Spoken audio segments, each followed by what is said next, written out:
Buckle up, because what I'm about to talk about is another prime example of how Washington politicians are trying to smuggle their far-left, woke agenda into bills that should be focused on fixing America's real problems. Now, I sat through this hearing, and let me tell you, it was a textbook display of political doublespeak. Instead of focusing on actual infrastructure, affordable housing, or making our transportation system safer and stronger for American citizens, we had yet another attempt to push environmental extremism, bureaucracy, and identity politics right into the very core of our nation's funding bills. And here's the kicker. These politicians try to wrap it all up in fancy language about justice and equity, when in reality it's about giving unelected bureaucrats more power, funneling money into unaccountable programs, and keeping certain groups dependent on government handouts. So, let's dive into what went down, because the American people deserve the truth. Without objection, the reading of the amendment is dispensed with, and the gentleman is recognized for remarks on his amendment. Thank you, Mr. Chairman. Mr. Chairman, instead of focusing on investing in affordable housing and modernizing our transportation systems that power our economy, this bill includes several harmful, controversial policy riders that have no place in this bill. It limits our ability to address the accelerating threat of climate change, despite clear evidence that the wildfire smoke, life-threatening heat waves, and extreme weather we face daily in this country can be remediated by addressing greenhouse gas emissions. It includes an anti-DEI agenda into an infrastructure bill, blocking implementation of President Biden's executive orders on environmental justice, DEI in the federal workforce, and protections for youth in schools and housing. I don't know why some of my colleagues would stand in the way of efforts to ensure federal funding reaches the underserved communities in their own districts.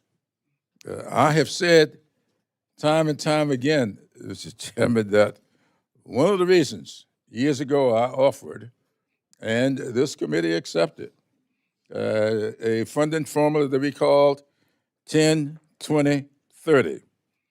That formula simply says that we should direct at least 10% of all the money that's being appropriated in this particular section into those communities where 20% or more of the population has been stuck beneath the poverty level for the last 30 years. The Census Bureau has defined these communities as persistent poverty communities where we should direct funds. And what that simply means is that we will fund communities that are in need. And I've said before, and I want to reemphasize here today, that 2/3 of the counties in this country that fall into that category are represented by Republican members of this body.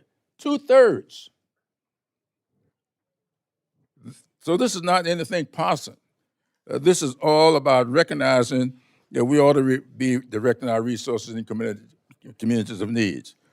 I've also talked about the experiences that many of World War II veterans had coming back home and not being allowed to participate in the GI Bill. In fact, I cited one statistic here. In the state of Mississippi, the first 3,600 GI bills for housing granted to soldiers. Of that, only 2, not 2%, only 2 went to people of color.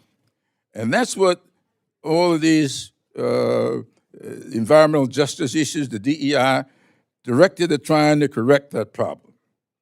We are a great country. This country is not made great because all of our enlightenment is made great because we've always been able to repair our faults, barring from Alexis de Tocqueville in making that statement.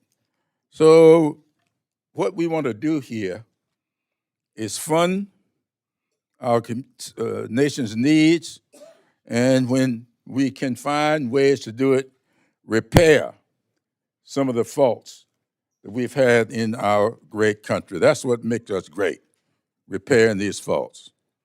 So this amendment would strike these harmful restrictions, these controversial riders, and these partisan attacks on critical programs, and I hope we can all agree that that is not necessary in a T-HUD bill. I urge your support for this amendment and yield back the balance of my time. A Democrat congressman came out swinging, painting this amendment as some kind of moral crusade. He claimed the base bill had harmful policy riders. Policies, he says, stop climate change action, block DEI initiatives, and harm underserved communities. Sounds noble on the surface, right? But here's the truth. They don't want you to hear those so-called harmful riders. They're actually safeguards to prevent taxpayer dollars from being wasted on woke pet projects. He went on about October 20th 30 funding formulas, basically a plan to guarantee that a certain chunk of your hard-earned tax money automatically goes to so-called persistent poverty communities. Now, what he didn't highlight is that these funds often end up in the hands of political machines that have kept these areas dependent on the government for decades. It's a vicious cycle, and the only thing it sustains is political power, not prosperity. And of course, he brought race into it, citing World War II GI Bill statistics from the 1940s, trying to use history to justify modern-day socialist spending disguised as environmental justice and diversity initiatives. Look, no one is denying America's past mistakes, but using history as a blank check for never-ending government expansion is a dangerous game. Now let's talk about the Republican response, and this is where common sense finally stepped in. Congressman from Arkansas has laid it out perfectly. The base bill's riders protect the rule of law by ensuring federal funds aren't used to prop up sanctuary cities or give illegal immigrants taxpayer-funded housing. He also exposed how the left wants to drown states in federal overreach things like mandating speed limiters on trucks and micromanaging eviction policies from Washington. These are decisions that should be left to local communities, not dictated by D.C. elites. And then there's the wasteful spending, Democrats pushing billions into failing high-speed rail projects that eat money and never deliver results. We've seen this movie before. California's bullet train to nowhere ring a bell? When the vote came down, the amendment was rejected, and rightly so. I thank the gentleman. The gentleman from Arkansas, Mr. Womack, is recognized to respond to the amendment. I thank the chairman, and respectfully, I'll channel my inner Lee Corso. Not so fast, my friend. I'm proud of the policy riders that we have in this base bill. And frankly, they can be broken down into three categories. First, our bill upholds a rule of law. This amendment would allow local governments to continue failed sanctuary city policies without any negative repercussions, and even use federal dollars for the housing of illegal immigrants.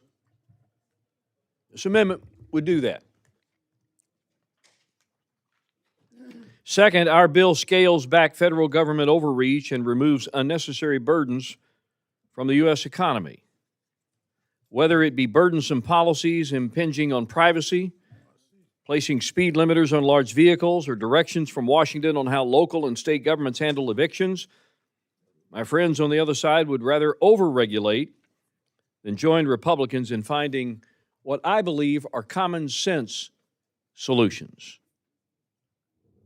And I think that's what the majority of the electorate decided back in November, a year ago. Third, our bill puts an end to wasteful spending. Through this amendment, Democrats are proposing to funnel billions of dollars into failed boondoggle, high-speed, and inner-city rail projects where costs and timelines are never ending. So for these reasons, I would urge a no vote respectfully on this amendment, and I yield back my time. Thanks, gentlemen. Are there other members wishing to address the amendment? Seeing none, The gentleman is recognized for 1 minute to close. Thank you very much, Mr. Chairman. I want to say once again how much I appreciate the good work of the chairman of our subcommittee. I have a great deal of admiration and respect for him. However, I will call his attention to the fact that when we have elections in this country, we don't make those elections by popular vote. We may participate in the popular way, but there's something called the Electoral College that allows for the election of a president without a majority of the vote. And that's happened very often in this country. So it all depends on where you get the votes from. That depends whether or not you get a majority in the Electoral College. And remember, the Electoral College was a compromise based on race. Are you back?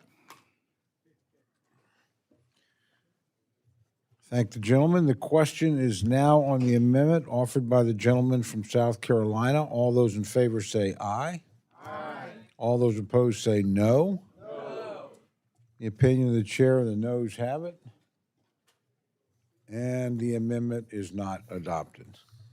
Folks, this is why we need fighters in Congress who will stand their ground. Every time the left tries to sneak their radical climate policies, day hiring quotas, or taxpayer giveaways for illegal immigrants into bills that should be about infrastructure, we need to call it out and stop it cold. Infrastructure should be about building America, our roads, our bridges, our railways for American citizens, not about pushing ideological agendas. We cannot let history be weaponized as an excuse to keep growing government and funneling your money into programs that don't work. We need accountability, fiscal responsibility, and leaders who remember they work for you, the American taxpayer. If we keep letting these riders slip through, the America we know, the land of opportunity, freedom, and self-reliance, will be buried under mountains of red tape and woke mandates. Patriots, stay vigilant. This fight isn't over. It's just getting started.